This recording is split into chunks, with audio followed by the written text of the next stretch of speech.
What if you could speak to him right now? Let's say he's up in heaven. What would you tell him?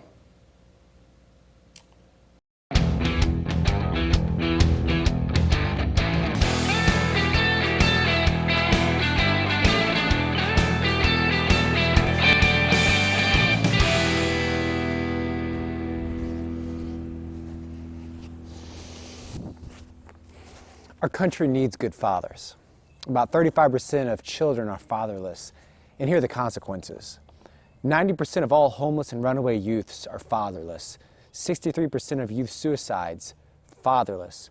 85% of all children that exhibit behavioral disorders, fatherless. 71% of all high school dropouts, fatherless. 70% of juveniles in state-operated institutions, fatherless. 75% of adolescent patients in substance abuse centers, fatherless.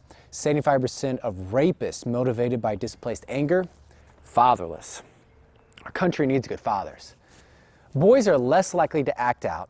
Boys are more likely to respect girls, and girls are more likely to respect themselves when a father or father figure is present. Even in the wild, scientists observe that when adult male elephants are killed off, the juveniles form gangs and they become more violent and destructive than normal, to the point of even killing each other. So even nature needs good fathers. I had a conversation with one of my best friends. He's a good man and a good father, and he himself was fatherless. Check it out. So, I remember you telling me that you grew up without a father. So tell me, like, what was that about? And let's just start from the beginning. Like, how do you remember your father? What was your first memories with him? My first memories of my father came about when I was 8 or 9 years old. He showed up at the front door. My mom introduced me as, "Here's your father." I was like, okay. I didn't really know what to think. It was a weird feeling, a weird Were you sensation. scared of him? Wasn't scared, wasn't angry. You know, a lot of things I thought about were the things I was missing out on. And how I knew I was missing out on things was from the other models that I saw on TV or even with the other kids at school. Playing catch, going to baseball games. The fact that I didn't have anybody teaching me how to fix a car, go fishing. So things like that that seemed like the normal American father-dad relationship, those were things that I knew I was missing. Probably around about 15 years old, 16 years old, he started coming around. He was trying to, I guess, make himself more of a presence in my life. He actually helped me get my first job as a busboy. And he would call somewhat regular. Don't really remember how often, but I do remember him telling me that whenever I did call his house to ask for my dad. I never really did that because I didn't really feel comfortable doing that. I don't think I considered him really my father. And I think by that time I started to be aware that a father was somebody who was around. So I didn't really consider him being around.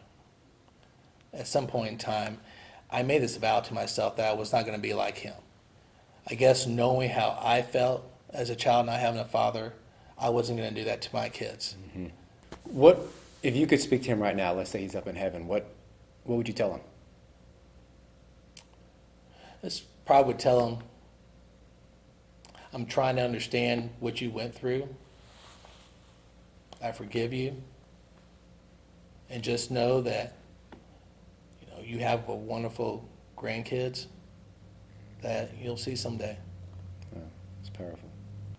What about other like male figures in your life? Did you have like father figures? I did have a couple father figures that kind of stood out to me. When I was very young, around 4 or 5, our neighbor took care of us, and her husband would take me to the bank every Friday, and I would stick $2 into my savings account. That's cool. Yeah, it was. Later on, in grade school, my best friend's dad, he was our basketball coach. So spent a lot of time with him. He would give me rides home and it was way out of his way to do that. He would get me right home from games.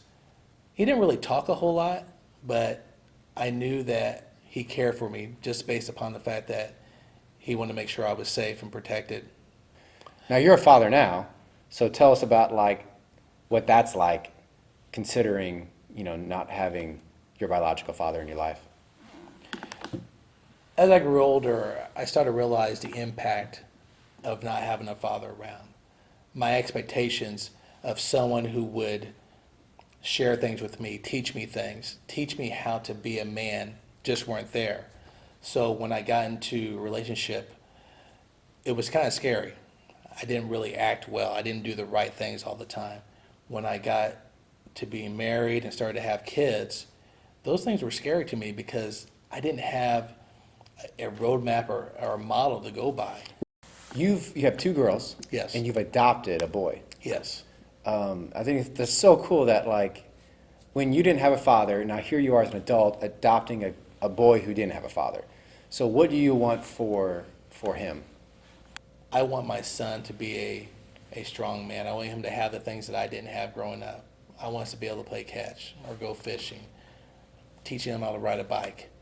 All those things, You're giving him what you didn't have in a sense. Right. So what about your faith? What about God's role? Like how did that shape the man you became?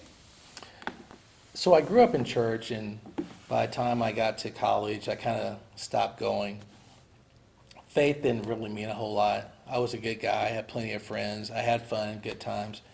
But as I got older and got into marriage, I wasn't really the man that I had in mind as a child. So after my first daughter was born, I think that kind of really woke me up a little bit to how far off of the man that I wanted to be. So in essence, as I was growing in my relationship with God, I was really learning about how to be a good father.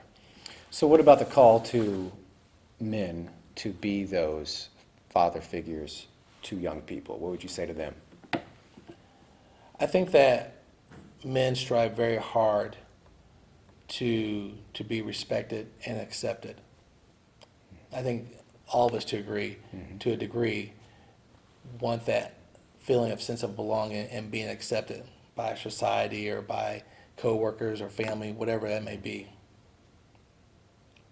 If you seek out those things that you're missing and be the person that you want to be, I believe that you'll start to see what it is that you're really trying to become or try to get.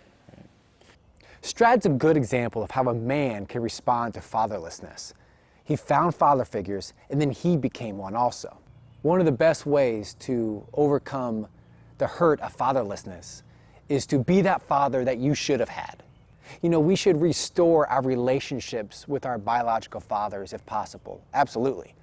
But we also should realize the power of father figures. I have a father who was and is still there for me, and also have two great father-in-laws, one of which actually helped me build this tree house. God is also someone who is there for us. He is our creator, but through Jesus' sacrifice, he became our father. He adopted us. We need to, in some way or other, adopt younger people into our lives. So men, let's show this country how we can lead.